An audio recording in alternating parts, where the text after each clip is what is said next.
When the system flagged her tattoo as an Omega-class threat, I thought it had malfunctioned. Humans weren't dangerous. I learned the truth 90 seconds later when she dismantled 3 Kravathi warlords before I could even draw my weapon.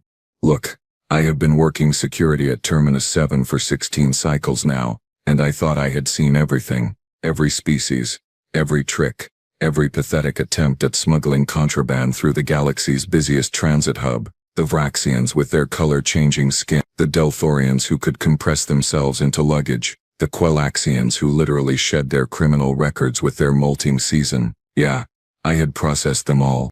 But humans, please. They were the punchline of every security officer's breakroom joke.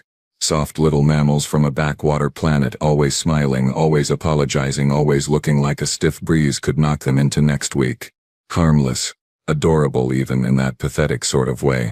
Then she walked through my checkpoint, and everything I thought I knew about Earth's children went straight out the airlock into the void.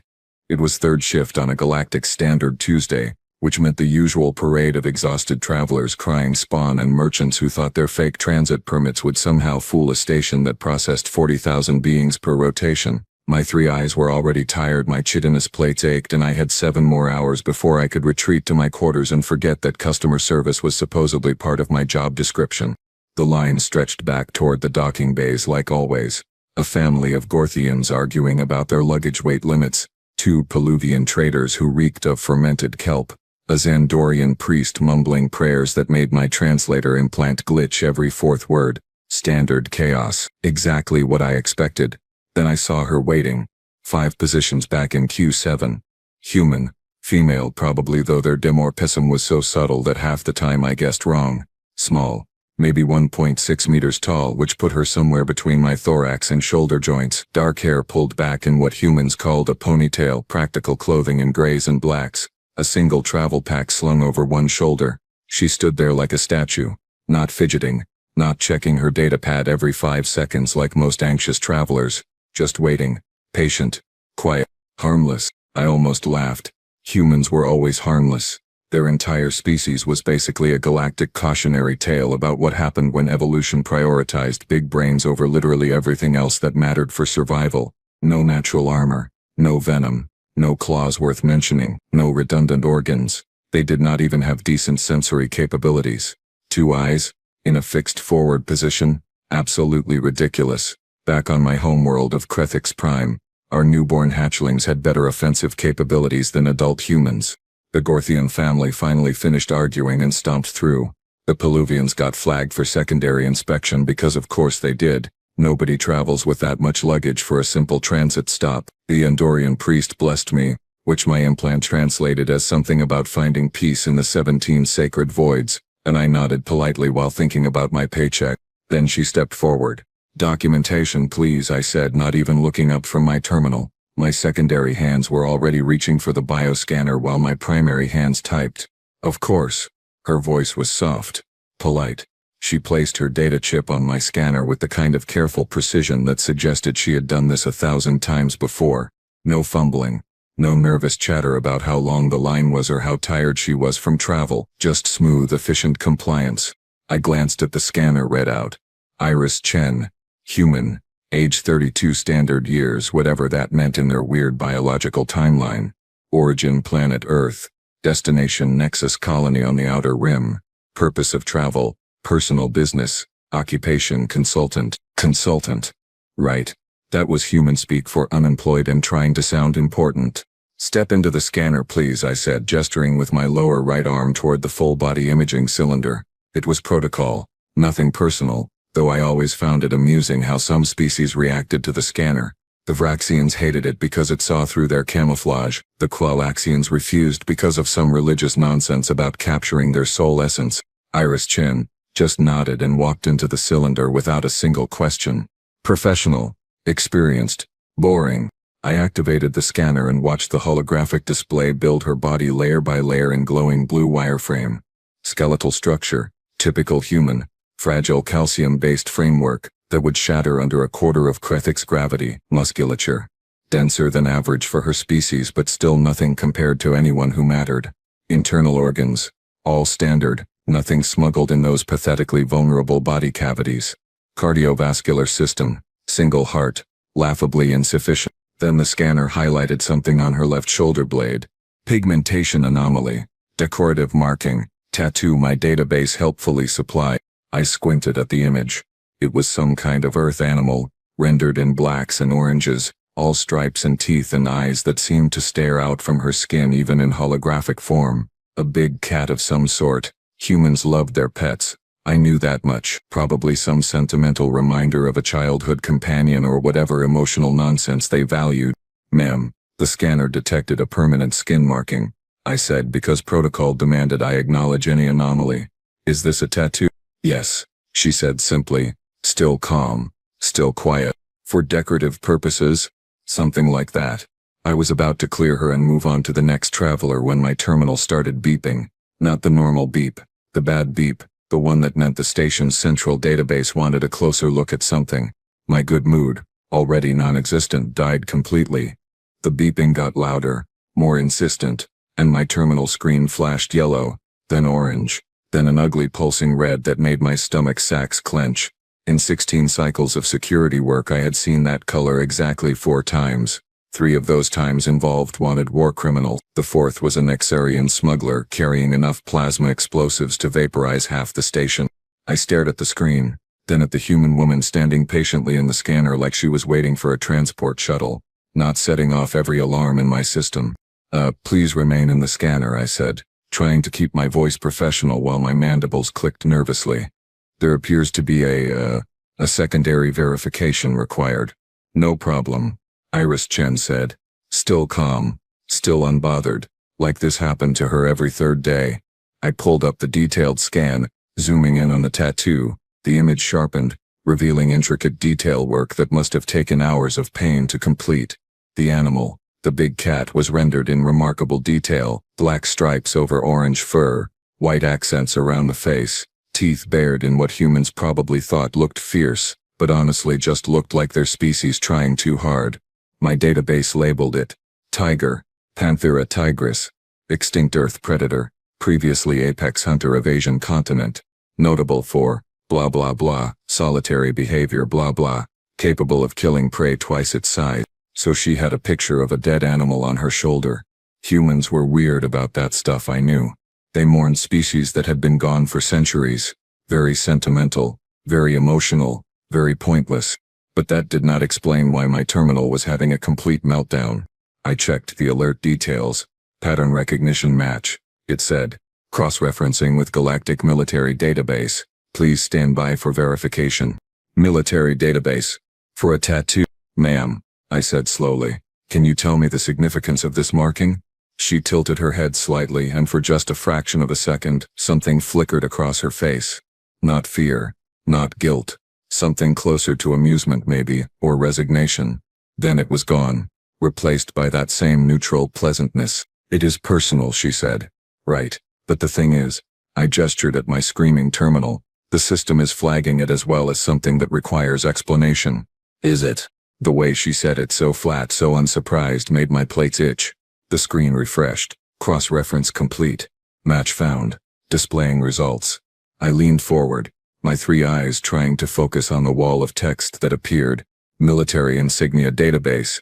Subsection Terran Category Special Operations Units. Subcategory Active Combat Designations. Wait. What? The tiger image on my screen rotated, and next to it appeared an identical symbol. Same stripes. Same eyes. Same bared teeth. Beneath it text in that blocky human alphabet, which my implant translated instantly. Bengal Strike Force.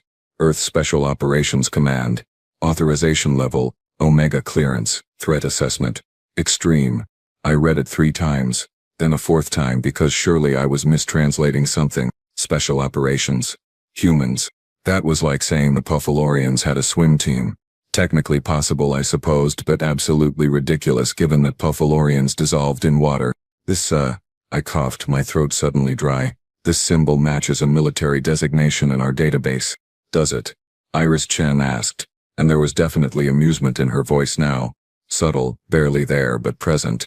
Bengal Strike Force, I read aloud, hoping she would laugh and explain that it was a coincidence or a joke, or maybe a fan club for people who really liked extinct cats. Yep, she said.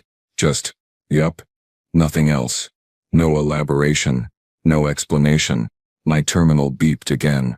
New data loading. Personnel records accessed. Authorization granted for security review. All this was getting worse by the second.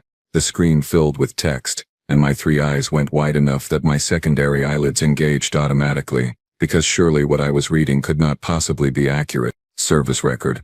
Chen. Iris. Rank. Commander. Status active reserve. Confirmed operations 47. Casualty rate among team members 0. Success rate 100%. 100%. 47 missions. 0 casualties. I looked up at the small, quiet human woman standing in my scanner, and for the first time in 16 cycles I felt genuinely nervous. My primary hands froze over the keyboard while my secondary hands started that involuntary trembling thing they did when my nervous system decided panic was a reasonable response to stimuli. I scrolled down, hoping the service record would become less terrifying. It did not. Combat deployments. Karvesh III hostage extraction. 16 hostiles neutralized. 0 friendly casualties. Mission time 4 hours 22 minutes. Border conflict. Delta Pavonis. 43 enemy combatants eliminated. Strategic target secured. 0 friendly casualties. Mission time 9 hours 11 minutes. Deep space reconnaissance Theta Wing. Enemy frigate disabled and captured intact. 0 friendly casualties. Mission time 6 days. The list went on and on. Each entry had a little notation beside it. Commendation. Medal of Valor. Citation for excellence. Some had multiple notations. One had 7. Hey Kelthara, you got a problem over there? That was Rovax, working the scanner 2 stations down. He was Krell, all muscle and attitude, the kind of security officer who liked to remind people that his species invented 3 different martial arts and conquered 2 solar systems before discovering faster-than-light travel. No, just a verification thing, I said, but my voice cracked halfway through. Rovax grunted and went back to hassling a Peluvian merchant about undeclared goods. I returned my attention to the screen, where new data was populating. Specializations, the header read, and below it a list that made my stomach sacks twist into knots. Close quarters combat expert, long-range marksmanship expert, explosives and demolitions expert, tactical command expert, xenobiology combat applications expert, zero-gravity assault expert, psychological operations expert, survival hostile environment expert. Expert, expert, expert. The word repeated like a curse. There was a subsection labeled notable engagements, and against my better judgment I opened it. The first entry made me wish I had not. Thalorian uprising suppression.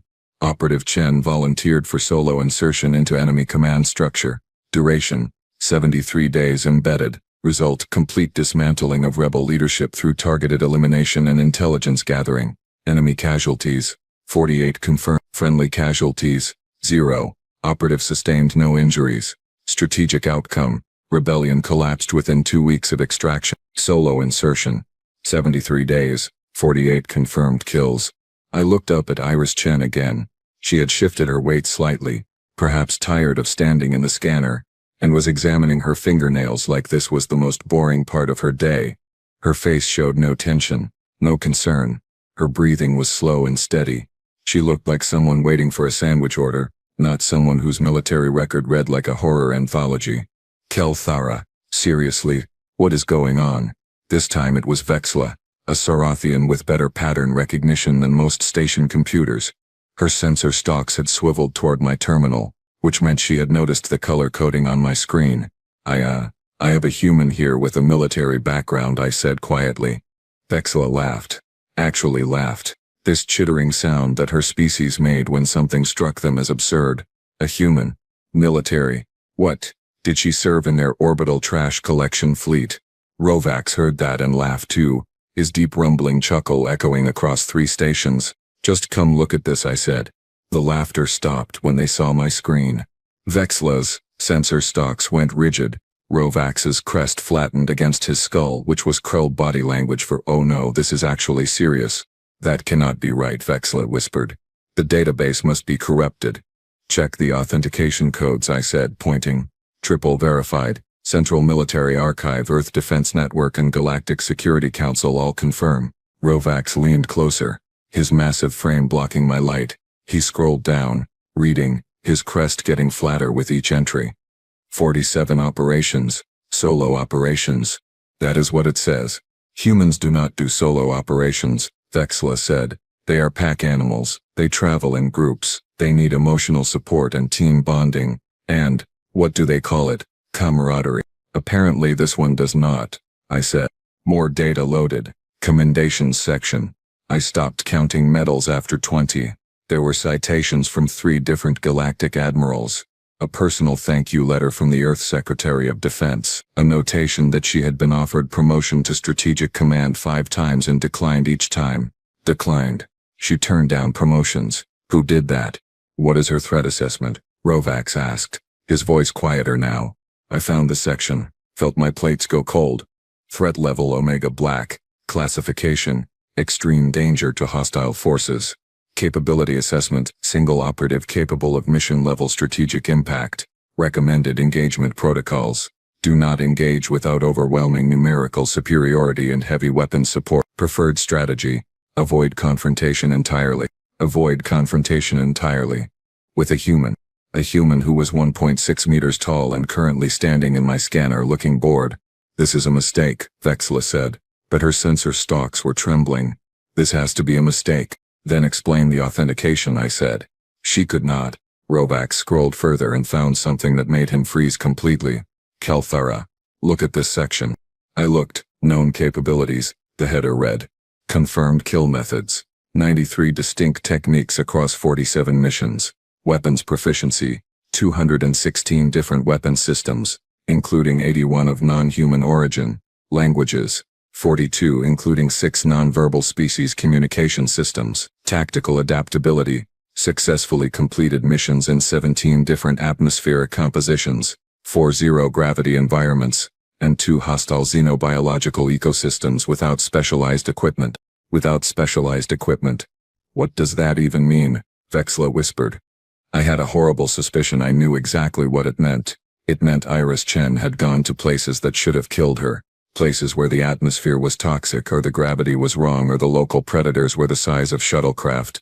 And she had not just survived, she had completed her missions. She had won. My terminal beeped one final time.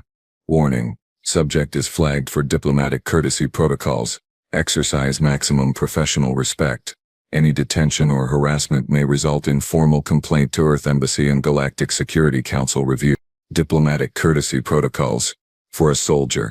I looked at Iris Chen one more time, really looked at her, and suddenly her stillness did not seem peaceful anymore. It seemed like the stillness of a predator that had learned patience was more effective than movement. Her calm expression was not pleasant. It was the face of someone who had nothing to prove because she had already proven everything that mattered. And that tattoo, that extinct tiger on her shoulder suddenly made perfect sense. She was not commemorating a dead species. She was advertising exactly what she was. I took a breath, tried to remember my training and reminded myself that I was a professional security officer at the galaxy's premier transit hub.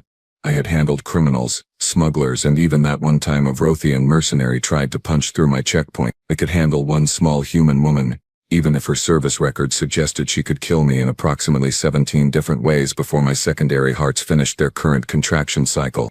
Ma'am, I said, keeping my voice level, I am going to need to ask you some questions about your military service. Sure, Iris said. Still pleasant. Still patient. You are listed as an active reserve member of Earth Special Operations Command, is that correct? Yes. And you have completed 47 combat operations? Yes. Solo operations? Most of them, yes. Most of them. Like this was normal. Like going alone into hostile territory was the same as taking a solo vacation. Vexla made a small noise behind me, something between a wheeze and a whimper. And you are currently traveling to Nexus Colony for, your documentation says, personal business. Correct, Iris said. What kind of personal business requires a special operations commander? For the first time something shifted in her expression. Not annoyance exactly. More like the look someone gives you when you have asked a profoundly stupid question but they are too polite to say so out loud. The personal kind, she said. Ma'am, I am going to need more specifics than that. Am I being detained? The question hung in the air like a live grenade. Technically, I had every right to ask for clarification on travel purposes. That was protocol, but the way she asked it, so calm, so direct, made it clear she knew exactly what her rights were and exactly how far I could push before this became an incident. "No, you are not being detained," I said carefully. "This is standard security verification." "Then I am visiting a friend," Iris said.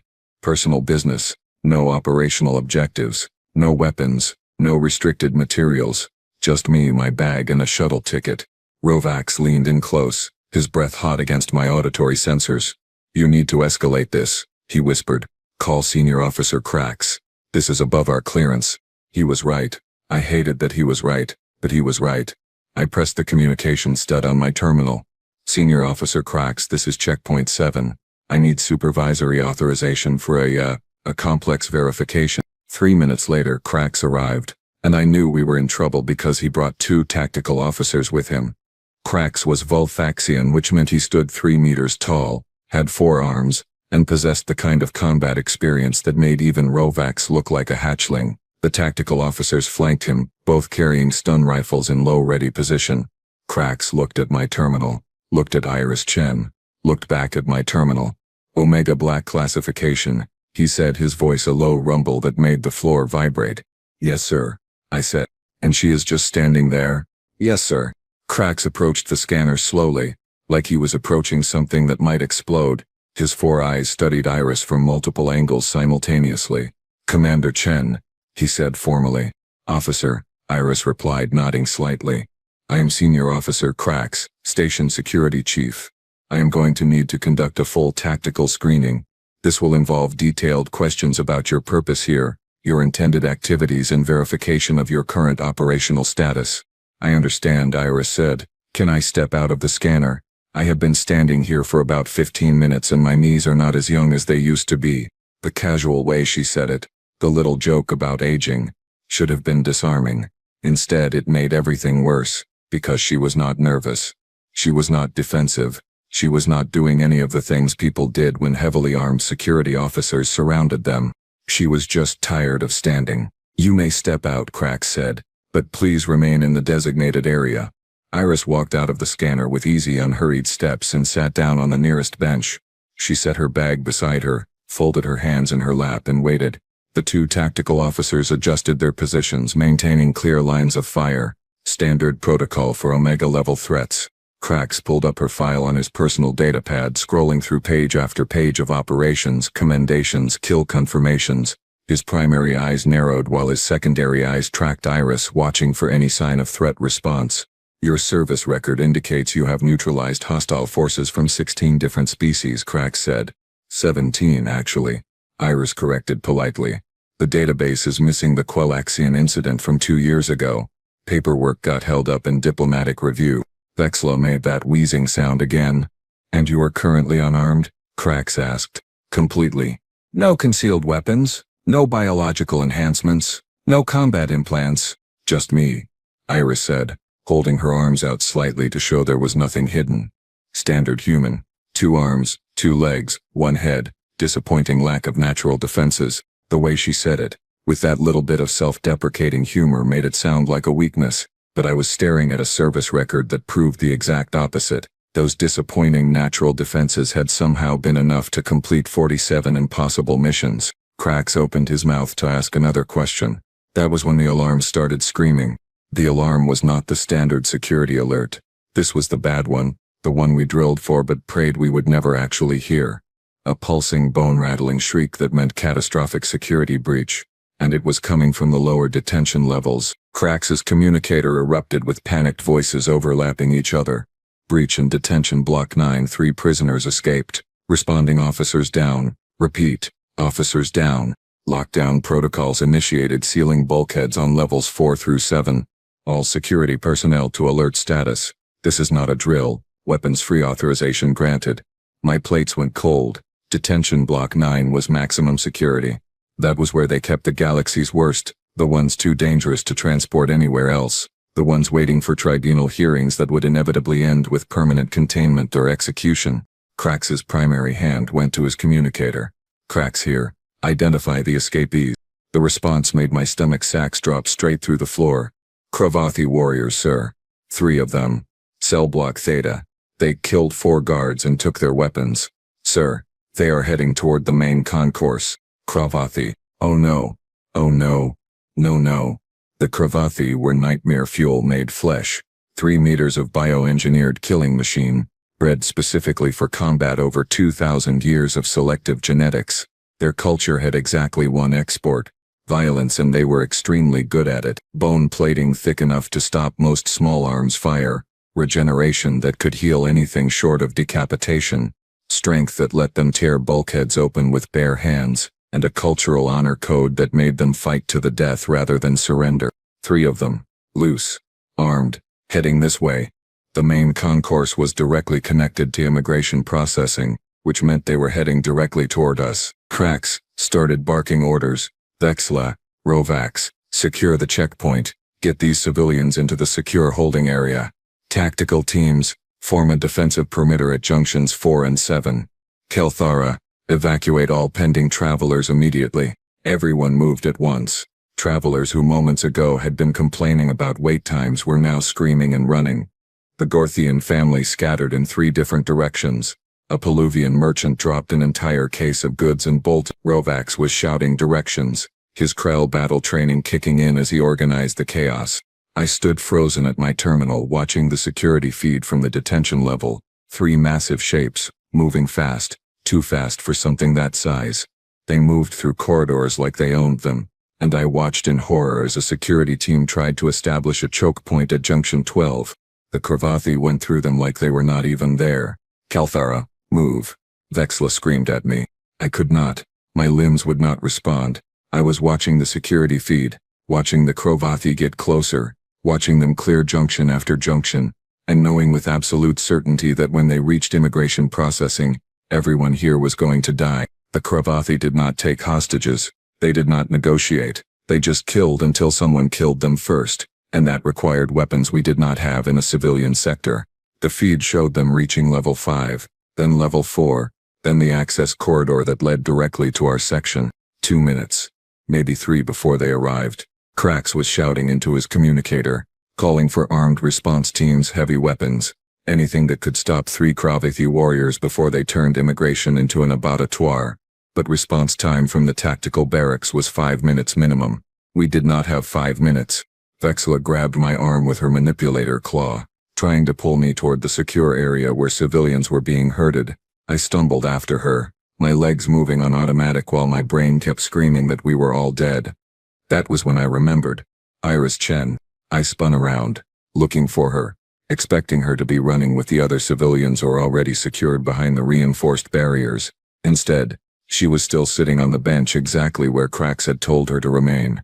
Her bag was still beside her. Her hands were still folded in her lap. She was watching the security feed on the public display screen, her head tilted slightly to one side. "Ma'am, you need to get to the secure area now," I shouted at her. She did not move, did not even look at me. Her eyes were tracking the Cravathi on the screen, watching their approach pattern, their movement speed, their tactical formation. "Commander Chen," Krax bellowed, "this is an emergency evacuation order." "I can see that," Iris said calmly. The security feed showed the Cravathi reaching Junction 2.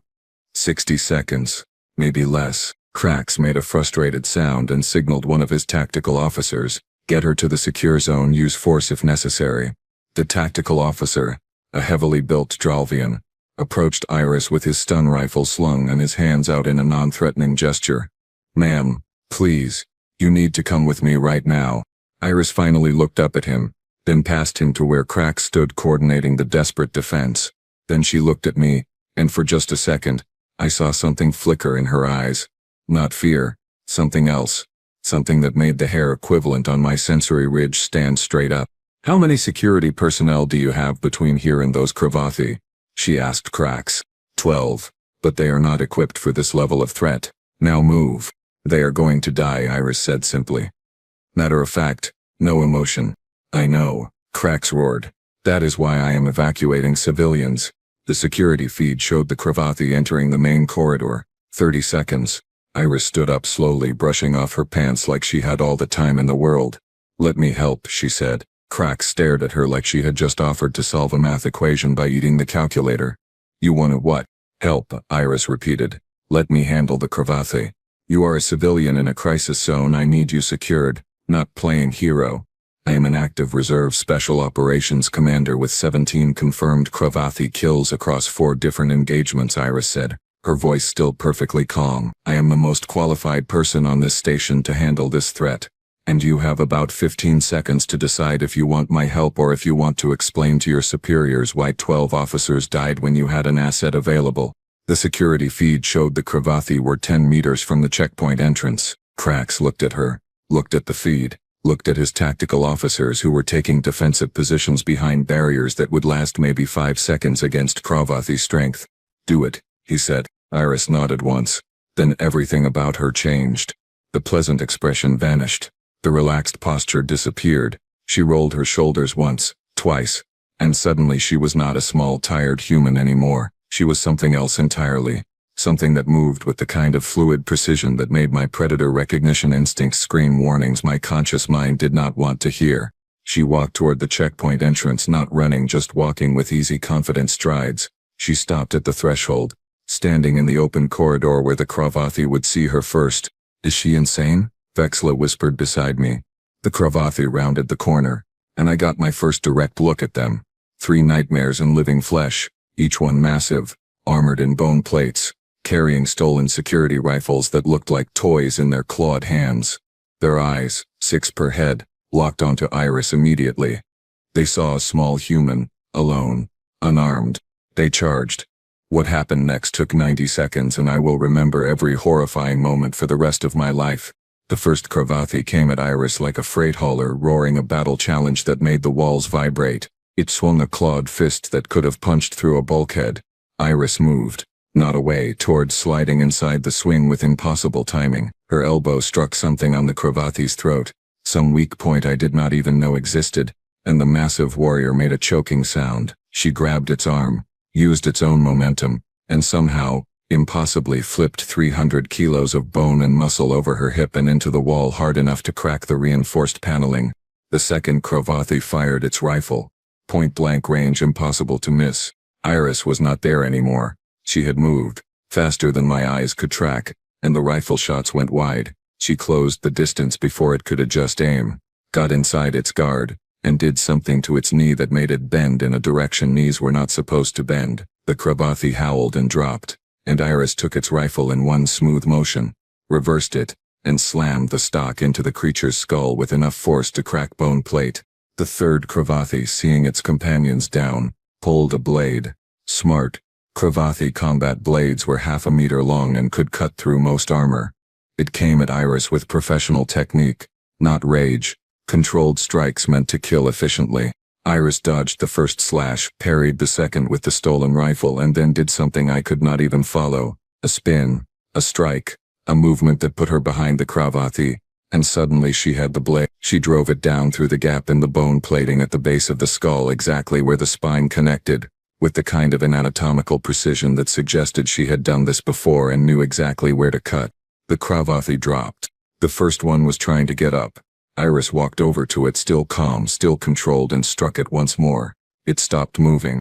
Total elapsed time from first contact to last Cravathi incapacitated 87 seconds. Iris stood there for a moment, breathing slightly harder than before, but not winded, not shaking, not showing any signs of adrenaline crash or combat shock. She dropped the blade, checked each Cravathi to confirm they were neutralized, then walked back to her bench and sat down. She picked up her bag, set it back in her lap, and looked at Krax. Your security teams can secure them now, she said. They will wake up in about 20 minutes with headaches and wounded pride. The one with the blade injury will need medical attention for spinal damage, but he will live. Then she looked at me. Can I continue processing now? I really do need to catch my shuttle. I could not speak. My vocal cords had forgotten how to form sounds. Around me the entire checkpoint had gone silent except for the moaning of injured Cravathi and the distant sound of response teams finally arriving far too late to matter. Krax walked over to Iris slowly, his 4 arms hanging loose at his sides in a Volfaxian gesture of profound respect. Commander Chen, that was you just saved 12 lives and prevented a massacre, a new voice said. We all turned. Station Commander Thexis had arrived, flanked by enough tactical officers to invade a small moon. Thexis was Corinthian, a species known for strategic brilliance and very little else. Their bodies more suited to command centers than combat zones. She walked past her security detail and stopped in front of Iris. "Hello again, Commander Chen," Thexus said. "Commander Thexus," Iris replied with a small smile. "Good to see you. Nice station you are running here." "You two know each other?" Krax asked. "Commander Chen saved my fleet during the Catharian conflict," Thexus said quietly. 3 battle cruisers were caught in an ambush. We were going to lose all hands, over 2,000 personnel. She infiltrated the enemy command ship alone, disabled their tactical systems, and created an opening for our retreat. I owe her my life and the lives of everyone who served under me that day. She turned to Krax. "Someone want to explain why we detained a decorated war hero and made her handle a crisis that was our responsibility?" "That was my fault, Commander," I said quickly. Standard security screening flagged her record and I escalated to supervisory review. "You were doing your job," Iris said before Thexus could respond. "No harm done. Well, except to those 3. She gestured at the unconscious Cravathi. "Commander Chen, I apologize for the inconvenience," Thexus said formally. "Your travel is cleared with full Plymouth priority. No further screening required." "I appreciate that," Iris said. "Can I make my shuttle?" "It leaves in 40 minutes. I processed her documentation in 11 seconds. The fastest clearance I had ever issued in 16 cycles. My hands were still shaking as I stamped her travel authorization and returned her data chip. "Thank you for your patience, Commander Chen," I said, and meant every word. "Just Iris is fine," she said, slinging her bag over her shoulder. "Have a good rest of your shift, Officer Kelthara." She knew my name, had read it off my uniform at some point while I was busy underestimating her. I watched her walk toward the departure gates, moving through the crowd of travelers who had no idea what had just happened, who saw just another small human woman heading to catch a As she turned down the corridor, her sleeve shifted and I caught one last glimpse of that tiger tattoo on her shoulder blade. That extinct predator. That apex hunter. That perfect warning label she wore on her skin for anyone smart enough to read it. Humans, I realized, were not harmless because they were weak. They were dangerous because they looked harmless, because every other species in the galaxy saw their soft skin and fragile bones and assumed prey, when the entire time we were staring at something evolution had turned into the most efficient hunters the universe had ever produced.